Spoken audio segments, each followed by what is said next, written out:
Hello friends, ಸ್ವಾಗತ ಎಲ್ಲರಿಗೂ ನನ್ನ ಯೂಟ್ಯೂಬ್ ಚಾನಲ್ ಚೈತ್ರಾಸ್ ಕ್ರಿಯೇಷನ್ಗೆ. ನೀವು ಇದೇ ಮೊದಲನ ಬಾರಿಗೆ ನನ್ನ ಯೂಟ್ಯೂಬ್ ಚಾನಲ್ನ ನೋಡ್ತಾ ಇದ್ದರೆ ದಯವಿಟ್ಟು ಸಬ್ಸ್ಕ್ರೈಬ್ ಮಾಡೋದನ್ನು ಮರಿಬೇಡಿ. ಸಬ್ಸ್ಕ್ರೈಬ್ ಬಟನ್ನ ಒತ್ತಿ, ಹಾಗೆಯೇ ಪಕ್ಕದಲ್ಲಿರುವಂತಹ ಬೆಲ್ ಬಟನ್ನ ಒತ್ತಿ. ಇದರಿಂದ ನನ್ನ ಹೊಸ ವೀಡಿಯೋಸ್ನ ನೋಟಿಫಿಕೇಷನ್ ನಿಮಗೆ ಬರುತ್ತೆ. ಇವತ್ತು ಗೌರಿ ಹಬ್ಬ ಹತ್ತಿರ ಬರ್ತಾ ಇದೆ. ಸೊ ನಾನು ನಿಮಗೆ ಒಂದು ಗೌರಿ ಹಬ್ಬಕ್ಕೆ ಗೌರಿಗೆ ಸೀರೆ ಹೊಲಿಯೋದನ್ನು ಹೇಗೆ ಅನ್ನೋದನ್ನು ತೋರಿಸ್ಕೊಡ್ತಾ ಇದ್ದೀನಿ. ಇದಕ್ಕೆ ನಾನು ಗೋಲ್ಡ್ ಕಲರಿಂದು ಬ್ರೊಕೇಡ್ ಬಟ್ಟೆ ತೊಗೊಂಡಿದ್ದೀನಿ. ಇದು ಸೆರಗಿಗೋಸ್ಕರ ನಾನು ಕಟ್ ಮಾಡ್ಕೊಂಡಿರೋ ಅಂತಹ ಪೀಸು. ಇದರ ಲೆಂತ್ ಬಂದು 15 ಇಂಚಿದೆ. ಹಾಗೆಯೇ ಅಗಲ ಇಂಚಿದೆ. ನಾನು ಇಲ್ಲಿ ಇದಕ್ಕೆ ಈ ರೀತಿಯಾದಂತಹ ರೆಡ್ ಕಲರ್ ಕಾಂಟ್ರಾಸ್ಟ್ ಇರುವಂತಹ ಬಾರ್ಡರ್ನ ಯೂಸ್ ಮಾಡ್ತಾ ಇದ್ದೀನಿ. ಹಾಗೆಯೇ ಇದಕ್ಕೆ ನಾನು ಲೈನಿಂಗ್ ಯೂಸ್ ಮಾಡ್ತೀನಿ. ನೆಕ್ಸ್ಟ್ ಅದನ್ನು ಕಟ್ ಮಾಡ್ಕೊಳ್ಳೋದು ಹೇಗೆ ಅಂತ ತೋರಿಸ್ತೀನಿ. ಈಗ ಸ್ಯಾರಿದು ಸೆರಗಿದು ಮೇಲ್ಗಡೆ ಪಲ್ಲು ಅಂತ ಹೇಳ್ತೀವಲ್ಲ, ಪಲ್ಲು ಅದು ಇದು ಪಾರ್ಟ್ ಇದು. ಸೊ ನಾನೀಗ ಸೈಡ್ಗೆ ಇದಕ್ಕೆ ಲೈನಿಂಗ್ ಕೂಡ ಹೊಲ್ಕೊಳ್ತೀನಿ. ಅದೇ ಸೇಮ್ ಅಳತೆಯಲ್ಲಿ ನಾನು ಈ ಹಳದಿ ಬಟ್ಟೆಯನ್ನು ಇಟ್ಕೊಂಡು ಕಟ್ ಮಾಡ್ಕೊಳ್ತಾ ಇದ್ದೀನಿ. ಈಗ ಎರಡು ಸೀದಾ ಸೈಡ್ನ ಒಂದ್ರ ಮೇಲೆ ಇಟ್ಕೊಂಡು ನಾನು 3 ಕಡೆ ಒಂದೊಂದು ಹೊಲಿಗೆ ಹಾಕ್ತೀನಿ.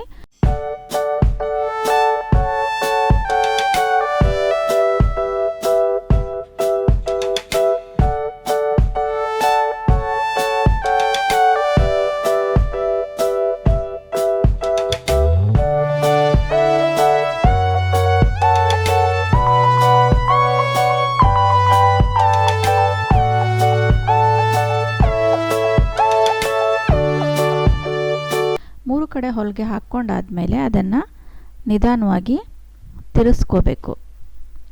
ನೋಡಿ, ಈಗ 3 ಕಡೆನೂ ಹೊಲಿಗೆ ಹಾಕ್ಕೊಳ್ತಾ ಇದ್ದೀನಿ. ನಿಧಾನವಾಗಿ ಒಂದು ಅರ್ಧ ಇಂಚಿನಷ್ಟು ಬಿಟ್ಟು ನಾವು ಹೊಲಿಗೆ ಹಾಕ್ಕೊಳ್ಬೇಕು. ಈಗ 3 ಕಡೆ ಆದಮೇಲೆ ಅದನ್ನು ತಿರುಗಿಸ್ಕೊಂಡಿದ್ದೀನಿ. ತಿರುಗಿಸ್ಕೊಂಡಾದ್ಮೇಲೆ ಅಲ್ಲಿ ಬಾರ್ಡ್ರನ್ನು ಇಟ್ಟು ಒಂದೊಂದು ಹೊಲಿಗೆನ ಹಾಕ್ಕೊಳ್ಬೇಕು. ನಾನು ಈಗ 3 ಸೈಡು ಬಾರ್ಡ್ರನ್ನ ಇಟ್ಟು ಹೊಲ್ಕೊಳ್ತಾ ಇದ್ದೀನಿ. ಒಂದು ಸೈಡನ್ನ ನಾವು ಮೇನ್ ಬಾಡಿಗೆ ಅಟ್ಯಾಚ್ ಮಾಡ್ತೀವಿ. ಸೊ ಇನ್ನೊಂದು ಕಡೆಗೆ ಬೇಕಾಗಲ್ಲ. 3 ಸೈಡನ್ನು ನಾನು ಈ ರೀತಿಯಾಗಿ ಹಚ್ಕೊಂಡಿದ್ದೀನಿ. ಈಗ ಇದನ್ನು ನೆರಿಗೆ ಮಾಡ್ಕೊಳ್ಳೋಣ. ನೆರಿಗೆ ಮಾಡಿಕೊಂಡು ಒಂದು ಹೊಲಿಗೆನ ಹೊಲ್ಕೊಳ್ಳೋಣ. 3 ಅಥವಾ 4 ಹೊಲಿಗೆ, 3 ಅಥವಾ 4 ನೆರಿಗೆ ಇಟ್ಕೊಂಡು ಒಂದು ಹೊಲಿಗೆ ಹಾಕ್ಕೊಳ್ಳೋಣ. ಇದು ನಮ್ಮ ದೇವಿ ಡ್ರೆಸ್ಸಿಂದು ಸೆರಗಾಯಿತು. ಇದನ್ನು ಇದೇ ರೀತಿಯಾಗಿ ಇಟ್ಕೊಳ್ಳೋಣ. ಈಗ ಬಾಡಿ ಪಾರ್ಟ್ ಡ್ರೆಸ್ಗೆ ಮೇನ್ ಸ್ಯಾರಿ ಪಾರ್ಟ್ನ ಹೊಲ್ಕೊಳ್ಳೋಣ. ನೋಡಿ, ಇದು ಸೆರಗಿನ ಪಾರ್ಟ್ ಬಂತು. ಎಷ್ಟು ಚೆನ್ನಾಗಾಯಿತು ಅಂಥೇಳಿ. ಈಗ ಬಾಡಿ ಪಾರ್ಟ್ಗೆ ಒಂದು 40 ಇಂಚಷ್ಟು ಉದ್ದ, ಹಾಗೆಯೇ 7 ಇಂಚು ಅಗಲ ಇಟ್ಕೊಂಡಿದ್ದೀನಿ ನಾನು. ಇದಕ್ಕೂ ಕೂಡ ನಾನು ಲೈನಿಂಗ್ ಕಟ್ ಮಾಡ್ಕೊಳ್ತಾ ಇದ್ದೀನಿ, ಸ್ವಲ್ಪ ಸ್ಟಿಫಾಗಿರಲಿ ಅಂತ ಹೇಳಿಬಿಟ್ಟು. ಇದನ್ನು ನೀಟಾಗಿ 40 ಇಂಚು ಉದ್ದ, ಅಥವಾ ನಾವು ಹೆಚ್ಚು ಕಡಿಮೆ ಎಷ್ಟಾದರೂ ಲೆಂತ್ ಇಟ್ಕೋಬೋದು.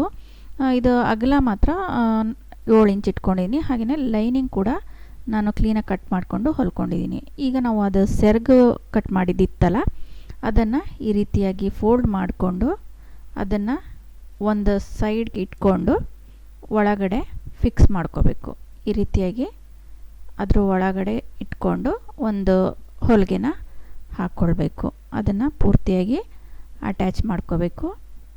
ಆಮೇಲೆ ನಾವು ಇದಕ್ಕೆ ನಿಧಾನವಾಗಿ ಒಂದೊಂದೇ ನೆರಿಗೆ ಇಟ್ಕೊಳ್ತಾ ಬರಬೇಕಾಗತ್ತೆ. ಸೊ ಈಗ ನಾನು ಅದನ್ನು ಅಟ್ಯಾಚ್ ಮಾಡಿಕೊಂಡು ಹೊಲ್ಕೊಳ್ತಾ ಇದ್ದೀನಿ. ನೋಡ್ತಿರ್ಬೋದು ನೀವಿಲ್ಲಿ. ಈ ರೀತಿಯಾಗಿ ಹೊಲ್ಕೊಂಡಿದ್ದೀನಿ.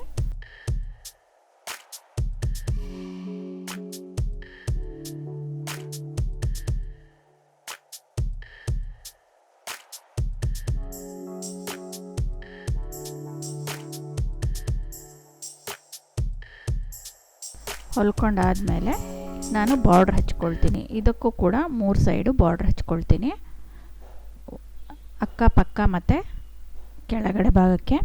ಮೇಲ್ಗಡೆ ನಾವು ನೆರಿಗೆ ಇಡಬೇಕಾಗತ್ತೆ, ಆದ್ದರಿಂದ ಮೇಲ್ಗಡೆಗೆ ನಾನು ಬಾರ್ಡ್ರ್ ಹಚ್ಚಲ್ಲ.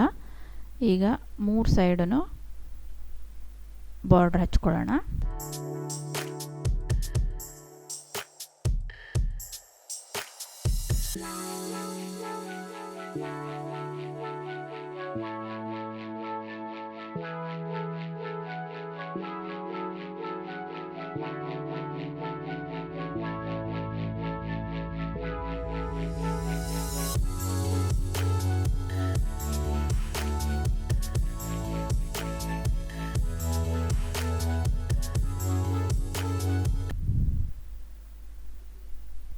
ಈ ಬಾರ್ಡ್ರ್ ಹಚ್ಚಾದಮೇಲೆ ಈಗ ಇನ್ನೊಂದು ಕಾಂಟ್ರಾಸ್ಟ್ ಅಗಲ ಬಾರ್ಡ್ರ್ ಬೇಕಂತ ಹೇಳಿದ್ರೆ ನಾನು ಇಲ್ಲಿ ಇನ್ನೊಂದು ಬಾರ್ಡ್ರನ್ನ ಕಾಂಟ್ರಾಸ್ಟ್ ಕಲರ್ ಇರೋವಂತಹ ಇನ್ನೊಂದು ಬಾರ್ಡ್ರನ್ನ ಬ್ಲೂ ಕಲರಿಂದು ಇದಕ್ಕೆ ಸೇರಿಸ್ಬಿಟ್ಟು ಹೊಲಿತಾ ಇದ್ದೀನಿ. ಒಂದು ಸ್ವಲ್ಪ ಗ್ರ್ಯಾಂಡಾಗಿ ಕಾಣಲಿ ಅಂತ ಹೇಳಿ ಈಗ ಅದನ್ನು ಒಂದು ಹೊಲಿಗೆ ಹೊಲ್ಕೊಂಡು ಆಮೇಲೆ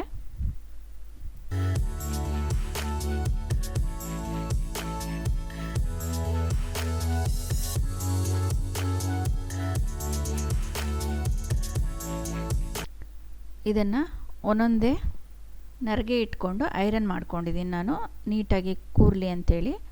ಐರನ್ ಮಾಡಾದಮೇಲೆ ಇದನ್ನು ಈ ರೀತಿಯಾಗಿ ಸ್ವಲ್ಪ ಗ್ಯಾಪಲ್ಲಿ ಈ ರೀತಿಯಾಗಿ ಇಟ್ಕೊಂಡು ಒಂದು ಹೊಲಿಗೆ ಹಾಕ್ಕೊಳ್ಬೇಕು. ಈ ರೀತಿಯಾಗಿ ನರಿಗೆ ಇಟ್ಕೊಳ್ತಾ ಒಂದೊಂದೇ ಹೊಲಿಗೆ ಹಾಕ್ಕೊಳ್ಬೇಕು. ಎಲ್ಲ ಹೊಲಿಗೆ ಹಾಕ್ಕೊಂಡ್ಮೇಲೆ ಇದಕ್ಕೆ ಅದು ಎಷ್ಟು ಲೆಂತ್ ಬರುತ್ತೋ ಅಷ್ಟು ಲೆಂತಿಗೆ ಒಂದು ಸೊಂಟದ ಪಟ್ಟಿ ಟೈಪು ಈ ರೀತಿಯಾಗಿ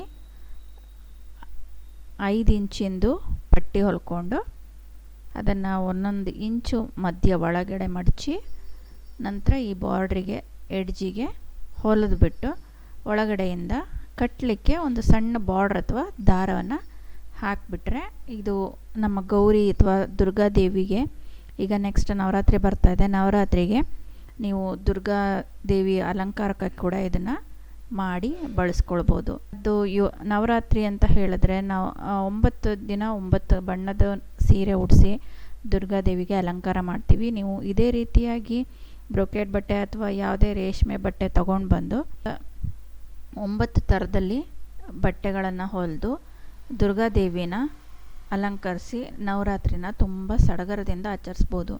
ಈಗ ನೋಡಿ ನಾನು ಒಂದು ಕಳಸಕ್ಕೆ ಇದನ್ನು ಏರಿಸಿ ತೋರಿಸ್ತಾ ಇದ್ದೀನಿ. ಇದು ಕಾಯಿ ಎಲ್ಲ ಮತ್ತು ಲಕ್ಷ್ಮಿ ಅಥವಾ ಗೌರಿ ಅಥವಾ ದುರ್ಗಾದೇವಿದು ಮುಖವಾಡ ಇಟ್ಟು ಅಲಂಕಾರ ಮಾಡಿದ್ರೆ ತುಂಬಾ ಚೆನ್ನಾಗಾಗುತ್ತೆ. ನಾನು ಇದನ್ನು ಹಾಗೇ ಒಂದು ಕಳಸಕ್ಕೆ ಕಟ್ಟಿ ತೋರಿಸ್ತಾ ಇದ್ದೀನಿ. ನೋಡಿ ನೀವು ಇದೇ ರೀತಿಯಾಗಿ ಮಾಡಿಕೊಂಡು ನಮ್ಮ ದೇವಿನ ಅಲಂಕರಿಸ್ಬೋದು. ನಿಮಗೆ ಈ ವಿಡಿಯೋ ಇಷ್ಟ ಆಯಿತು ಅಂತ ಹೇಳಿದ್ರೆ ಲೈಕ್ ಮಾಡಿ, ಶೇರ್ ಮಾಡಿ, ಹಾಗೆಯೇ ಸಬ್ಸ್ಕ್ರೈಬ್ ಮಾಡೋದನ್ನು ಮರಿಬೇಡಿ ನನ್ನ ಯೂಟ್ಯೂಬ್ ಚಾನಲ್ ಚೈತ್ರಾಸ್ ಕ್ರಿಯೇಷನ್ನ. Thanks for watching.